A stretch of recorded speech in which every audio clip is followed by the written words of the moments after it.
Kung may gusto kayong sabihin, pues wag sa harapan ng anak ko. Ha? Umasik siya. Nakatalikod naman yang anak mo oh. Pwede na ba? Bakit? Hindi ba mas maganda na sa murang edad, malaman na niya na anak siya sa labas? Para wala ka na ring sekreto ang dapat pa niyang ibunyag. Nanggalaiti ako, ngunit pinanatili ang kalmado sa aking boses. Pwede mo bang itikom yang malazwa mong bunganga, Divina? Hindi mo ba kayang magsalita ng hindi sumisigaw? It's good that my son doesn't understand fluent Filipino yet. Kung hindi ay maiintindihan niya ang mga ibig iparating ni Divina. Ang nagpapanginig lang sa katawan niya ngayon, ay ang pag-alit na sigaw ng babaeng to. Ikaw ang definition ng malazwa Alexa. Bulalas pa niya. Hindi ka ba nahihiya dyan sa kawalang hiyaan mo? Wala na talaga yatang paglalagyan yang kakapalan mo ng mukha. Nangaliwa ka na nga, dinala mo pa yang bunga ng pangangaliwa mo. Wala kang karapatang bomb uses dito, Divina. Dahil unang-una, si Isagani ang nagdala sa batang to rito, walang kasing talam ko siyang tinitigan, sa kabila ng pagiging mababa ng boses ko. Aba, malamang, halatang halata naman kung paano mo binibilog-bilog ang ulo ni Sir Isagani. Di ko moari kung ano ba talagang klase ng gayuma yang pinainom mo sa kanya, para magawa ka pang dalhin pabalik dito. Mas lalo pa, dalhin yang ano na yan dito. Huwag mong minumura ang anak ko. Hindi ko napigilan ang sarili ko sa binitawan niyang salita. Sabihin mo na lahat ng nakakainsultong salita meron dyan sa bokabularyo mo sakin. Wag mo lang idamay ang batang to, kung ayaw mong makipag-anuhan ako sayo. Mama, halos sabunutin ni Dushel ang buhok ko sa likuran, sa higpit ng pagkakayakap sa akin, pilit tinatago ang sarili sa bisig ko. I'm sorry baby. It's okay, agad kong pagsuyo at paghagod sa likod niya. Ang kapal talaga ng mukha. Natatawa sa gigil na bigkas ni baby. Siya pa talaga itong may ganang magsabi na makipag-anuhan sayo. Limot na yata ang lugar, at posisyon niya sa mansyong ta. Ano pa bang aasahan natin sa babaeng yan? Nung nagpaulan yata ng attitude, sinalo niyang lahat Nakapamaywang pang parinig ni Eza. Malandi na may anak sa labas. Tapos may gana pang magmataas. Hindi ba niya alam kung gaano siya kababa sa paningin nating lahat? I bet alam niya. Kaya nga nakakabilib ang kakapalan ng mukha niya Paniguradong si Sir Isagani na naman, ang madedehado sa mga panlilinlang mo Alexa. Napipikang bulyo muli ni Divina. Hindi ka ba naaawa sa tao? Kalat na kalat ngayon sa buong Pilipinas ang pag-iisang dibdib ninyo ng Brantley na yun. Ba't hindi ka na lang sumama sa lalaking yun ulit, tutal inanunsyo na niya na magkakasama kayo ulit diba? So true. Kung bakit ba naman kasi pati ang anak mo sa labas, napunta pa rito? Kung bakit mo ba naman kasi di ka makontento na lang sa iisang lalaki? Animoy naguguluhang tanong ni Eza sa akin. Pero alam mo, mas prefer naming lahat kung mawala na kayong dalawa ng nilalang na yan dito sa mansyon. Diyos ko, sumama ka na lang dun kay Brantley, at wag nang babalik pa rito. Kung si Isagani pa magsasabi niyang mga sinasabi niyo ngayon, oo sige. Aalis ako sa pamamahay niyang to. Pero hindi Gusto ako ng boss niyo na bumalik rito. Ginusto niyang tanggapin ako, at ang anak ko rito. Sa kanyang desisyon kung bakit nananatili pa rin ako rito. At alam niyo, sa totoo lang, bakit hindi niyo subukang maging mabait na sakin ngayon? Baka dahil rin sa desisyon ni Isagani, mapalayas kayong lahat dito. So inaamin mo na nga kung gaano kakabihasa sa paggamit kay Sir. Sarkastikong tugon agad ni baby. Hoy babae, hindi kami matatakot dyan sa banta mong yan. Ang karma ay para sa mga taong tulad mo, at hindi sa amin. Dahil hindi kami malandi, gold digger, mapanlinlang, at mas lalong hindi kami manggagamit ng tao. Pero naririnig nyo ba yang mga sarili nyo ngayon? Natatawa ako sa kakitiran ng mga utak nila. Yang mga salitang lumalabas dyan sa bibig nyo, at sa mga panghuhusga sa akin. Kailan ba kayo huling tumingin sa salamin, ha? Kung umasta kayo, akala mo kung sinong malilinas. Ano naman? Oo, di kami perpekto. Pero di gaya mo. Banat ni Eza. Talaga naman kasing kahusga-hasga ka. Dahil walang matinong tao ang gagawa ng mga ginagawa mo. Kawawa lang yang anak mo, dahil madadami sa'yo. Ano pa nga bang aasahan niya? Nanay niya ay ikaw. Talagang mahuhusgahan din yang anak sa labas. Humigpit ang pagkakayakap ko kay Duzil. Tinaliman ko sila ng isa-isa ng paningin. Tinatandaan lahat ng mga pinagsasabi nila sa anak ko at sakin mismo. Kahit pa balang araw ay hindi kami magkaayos ng tuluyan ni Isagani, sisiguraduhin ko paring hindi sila makakatakas sa lupit ng kamay ko. Arroganta, mapagmataas, at makapal ang mukha. Kung mabibigyan ako ng kapangyarihan sa mansyong to, pues bakit di ko patitikim ang ugali ko na yun sa kanila? Tigilan niyo si Isagani. Napatingin kaming lahat sa likuran, nang may seryosong pagmumukha na nagmarcha si Panying, patungo sa amin. Umagang-umaga nagsisigawan kayo. Kita niyong may bata. Bata, yang anak niya sa labas. Sarkastiko pang tugon ni Davina. Turo-turo ang anak ko. Manahimik ka. Inambahan siya ng sampal ni Panying na kinabigla pa niya. Anumang gulo ng magulang, hindi dapat dinadamay ang anak, dahil mga biktima lang din sila ng kamalasang yun. Ayokong makakarinig na pinagsasalitaan nyo ang musmos na batang yan ng kahit anong salita. Sino man sa inyo, subukan nyo lang talaga, dahil hindi lang ako ang makakalaban ninyo, mismong si Sir Isagani. Maliwanag ba? Natitigilan silang napayuko at hindi nakapagsalita. Agad na bumahag ang buntot. Tinatanong ko kayo mga inday. Nagkakaliwanagan ba tayo rito? Opo Panying, iisa nilang tugon, halata pang labag sa loob at nadagdagan ang hinanakit sa akin. Magsipagtrabaho na kayo Ron. Si Alexa, bakit hindi na siya nagtatrabaho? Hindi naman yata patas yun. Nayayamot pang habol ni Eza. Pumaywang si Panying at tinaasan niya ito ng kilay. Simula rin sa araw na to, ganap ng hindi isang katulong si Alexa, ayon sa pag-uutos ni Sir Isagani. Umawang ang mga bibig nilang lahat, kasabay ng panlalaki ng kanilang mga mata. Maging ako ay napamulagat ng mga mata sa narinig. He's making it official. Matagal na akong hindi kumikilos dito sa loob, at hinahayaan din naman ako ni Panying, dahil akala ko ay wala lang siyang pakialam sa akin. Pero baka matagal na talaga iyong nakoto sa kanya. Sumama ka sakin Alexa. Anya yan ni Panying. Dali-dali ko siyang sinundan. Nagtungo siya sa gawi ng kanyang kwarto, at may pag-aatubili pa rin naman akong sumunod. Hanggang sa tuluyan kami roong pumasok. Simple lang ang kwarto niya, at puro pang matandang kagamitan ang makikita sa loob.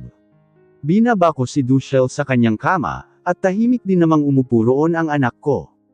Pinanood ko si Panying na maghalungkat sa isang curtain. At nang matagpuan ang hinahanap, ay sa kanya ako muling binalingan. Maupo ka dyan sa kama, utos pa aniya at agad akong sumunod. Naupo rin siya at pinaggitnaan naming dalawa si Dushel. Sandali pa niyang tinitigan ang mukha nito, bago binuklat ang isang album. Tingnan mo ta, tumuro siya sa isang larawan. Ito si Ma'am Elisa, ang mommy ni Sir Isagani. Napatuon ako, maganda siya, di hamak na mas maganda kaysa kay Tita Elizabeth.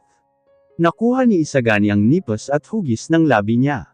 Peke niyang ubo bago inilipat ang page ng album, itong baby. Ito si Sir Isagani. 3 years old yata siya nito. Pinakatitigan ko ang larawang iyon. Isang malaking ngiti ang kumawala sa aking labi, nang hindi ko namamalayan.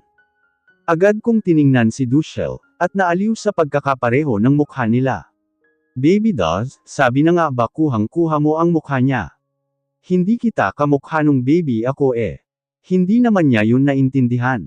Pero gano'n na lang ang kakaibang tuwa ang namayani sa dibdib ko, at huli ko na namalayan ang lalim ng pagkakatitig sa akin ni Panving. Kung gano'n, anak nga siya ni Sir Isagani, pagkumpirma niya na kinatigil ko. Unang kita ko palang alam ko na agad. Panying. Lamambot ang ekspresyon sa mukha niya. Alexa, ano ba talagang nangyari sa inyo at ba't nagkaganito? Tinatago mo ang anak niya, bakit Alexa? Kung sasabihin ko ba, pakikinggan mo talaga ako Panying. Nanlulumo at kinakabahan kong tanong sa kanya. Paniniwalaan mo naman kaya ako. Kasi simula nang nagbalik ako rito, wala akong ibang narinig sa'yo, kundi panghuhusga at pangiinsulto sa buo kong pagkatao. Pinagbuhatan mo ako ng kamay, kahit na hindi mo pa naririnig ang side ko.